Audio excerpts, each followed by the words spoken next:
Hello, I hope you're doing well. In this video, I will be giving you 5 different journaling ideas. I have gotten a lot of questions asking what I typically write about, so hopefully this video is somewhat helpful. Basically, Monday through Friday of this past week, I focused on a different idea each day, and yeah, let's get into it. Actually, I should probably talk about the journal that I'm using. This is the Hobonichi cousin planner, and I use it half as a planner and half as a journal. So every day you will see that on the left side, I write down my to-do list. I separate it by my work to-dos as well as my general life to-dos. As you can see, my life is pretty wrapped up with work, so I tend to leave a lot more room for my work to-dos, and then my life stuff just goes towards the bottom. Okay, so day one, Monday, was writing about just your day. So this is probably pretty obvious and self-explanatory. This is the most common thing that I do. I just basically check in throughout the day and write about whatever is happening or what is on my mind. You can definitely make this more fun by using some relevant stickers. You can incorporate fun pens and lettering. Here I am actually alternating between 2 different fountain pen colors, and I guess fountain pens as well. So the first pen and ink combo that I used was the Leonardo Momento Magico fountain pen in extra fine, along with the DeAtramentis document black ink. This is my go-to combo. I quote-unquote discovered this combo last year, and I have not stopped using it ever since. Anyways, I alternated that with my Lamy 2000 in fine, as well as the Pilot Iroshizuku Cosmosu ink. And more about writing about your day. I guess this is all pretty relative, but at least to me, I don't think my life is too interesting. I just work, and sometimes fun things happen while I work, and occasionally personal things come up. But I still manage to write quite a bit about my day. It does get a little bit monotonous, but I do find that it really helps me make sense of things and kind of live in the present rather than just having all of the hours and days go by. I also really try to make a big deal out of the little things. So for example, I have my favorite cafe that I go to a few times a week, and at this point it's nothing too special because again, I go there multiple times a week, but I still make a point to mention that I stopped by this cafe or make a doodle out of it, stuff like that.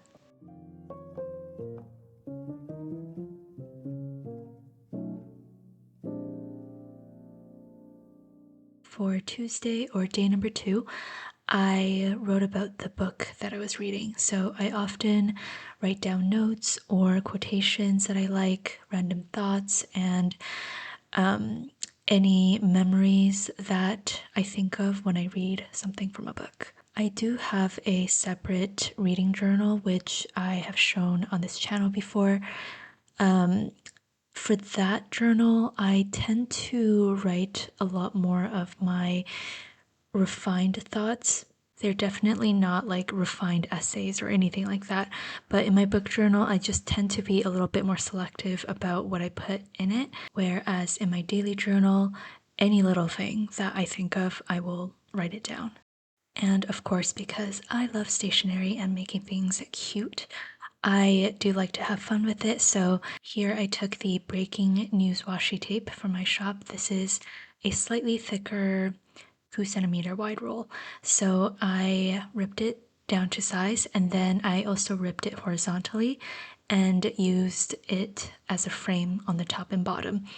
And I think because it's like the newspaper pattern, it works with the whole book theme really well. And I also typically like to doodle the book covers. Sometimes I doodle very simply. Other times, like this one, I decided to add a little bit of color just because the cover of this book, I think the color palette was really pretty, especially for springtime. This book was a gift from my friend Lauren. She sent it to me a year ago, and I just never got around to fully reading it. And now that I am, I'm really loving it, especially because the main character scarily reminds me of myself. So I think that is why Lauren sent it to me. Maybe, I don't know. But yeah, I think I just wrote down a quotation that I resonated with, and it sparked another memory that I had. So it wasn't like necessarily related to the book, but I just wrote down my stream of thoughts.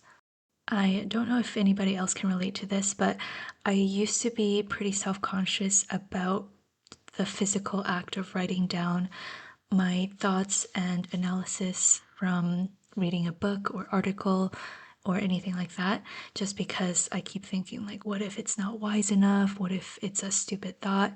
Stuff like that. But I kind of just got over that, and I remind myself that I only write down these things for myself, although it is on camera and I have a lot of people watching. I think part of what makes journaling awesome is that all of the things you write down aren't like proofread and edited thoughts.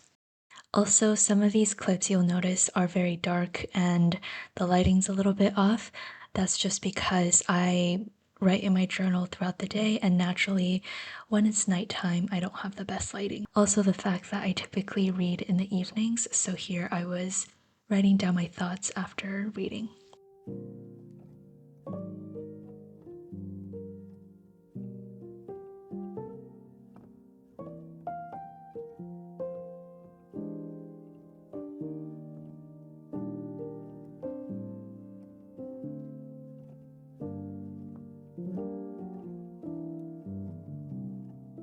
So for Wednesday, we are going on a little field trip.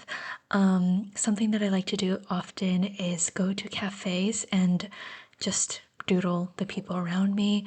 Or there's this cafe that I go to near the mall, which is like the perfect place to people watch because it's, a lot of new people walking around. Isolated cafes can be a hit or a miss, especially if it's just like you or like you and one other person. You kind of quickly run out of things to doodle. There is, of course, a challenge where people tend to walk very quickly, so you get a glance for like maybe 5 seconds, and you have to memorize what they look like and then proceed to doodle it onto the page based on memory. So yeah, a lot of the doodles I make, they may not be accurate and the anatomy's off, the motion's off, but that's totally okay. And it's a really nice exercise.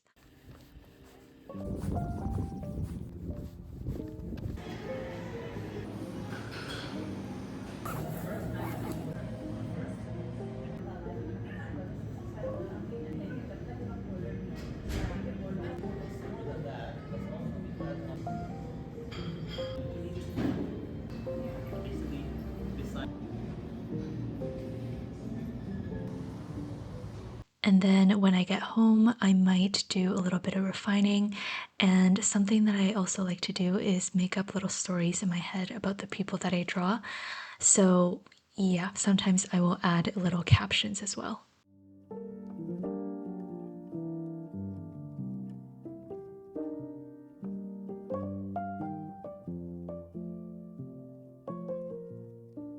For Thursday, I decided to journal about a new recipe that I was trying. So I found a new recipe for some brown butter chocolate chip cookies, and I started off by just writing down the recipe as given, and then after I bake it, I will add in any of my own notes and any adjustments that I made. And then I decided to film myself baking the cookies. So in case you were looking for some brown butter chocolate chip cookies, I highly, highly recommend this recipe. It was really good. It's a common trope that Asians don't like very sweet desserts, and I will say it's very true for my family and even my parents who don't typically like sweets. They enjoy the cookies as well. I, of course, wanted to get a little bit creative, so I wrote down the ingredients on this craft sticky note, and then I ripped the sticky note down to size. Later on, I used a piece of washi tape to stick it down. And then to the right, I wrote down all of the instructions. Back in Japan, my mom used to bake a lot of birthday cakes for us, and I think it's pretty typical to use a kitchen scale for all of the ingredients. But because I learned baking in Canada, it's often using cups as the measurements, and I only switched over to the kitchen scale again recently, and I definitely think it has improved my baking by a lot because it's a lot more precise. Sometimes though, I still do get lazy and I just go with the cups. So this recipe makes 20 cookies, but I am cutting that in half. This is the butter that I browned. Look at that.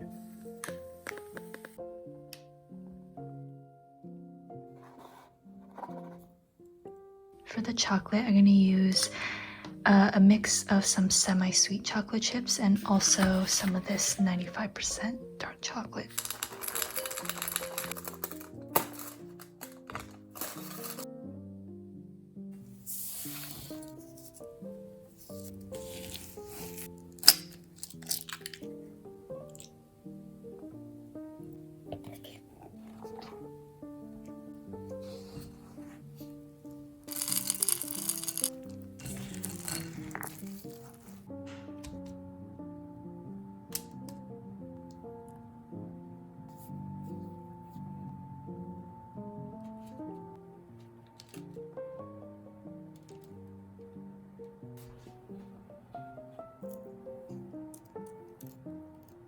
So later in the evening, I made all of my notes.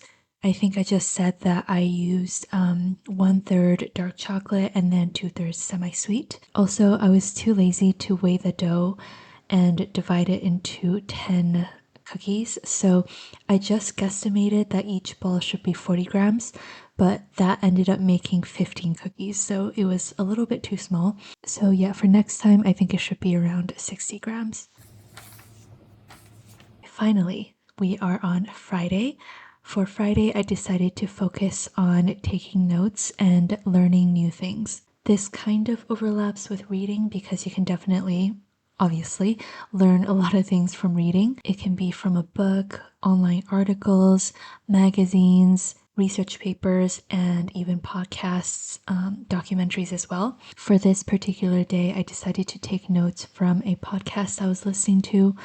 I am a big fan of the Huberman Lab, and it was actually recommended to me by one of my customers, and I have been hooked on it ever since. This episode was about stress management, which is something that I can definitely use more of, and how it relates to healthy eating, metabolism, and aging. Kind of related to what I said earlier in the video, the notes that you write down only has to make sense to you. So I use a lot of abbreviations and the grammar doesn't always make sense. And also, just because you write something down doesn't mean that you believe it to be true. It is just a note. A little tangent. I am interested in a lot of different things and a lot of different people. And sometimes I will read a book about someone who might not be quote unquote a good person, whatever that means. Just because I read about this person doesn't mean that I am a follower of their ideologies or that I support what they do. And I wanted to mention this because one time I showed my bookshelf and there was a book about Biden versus Trump, and I got some interesting messages about that actually. I am not even American and I was just interested in the people and all of that. So yeah, I think for yourself as well, when you are taking notes from articles or the news, don't be afraid to read about things that are outside of your comfort zone. And just because you write something down, it doesn't mean that it's etched in stone and it's exactly what you believe. Anyways, I just think it's important to consume all sorts of media and not just things that you personally believe in. So that's about it. Thank you so much for watching. I hope this was somewhat helpful, and I will see you next time. Bye!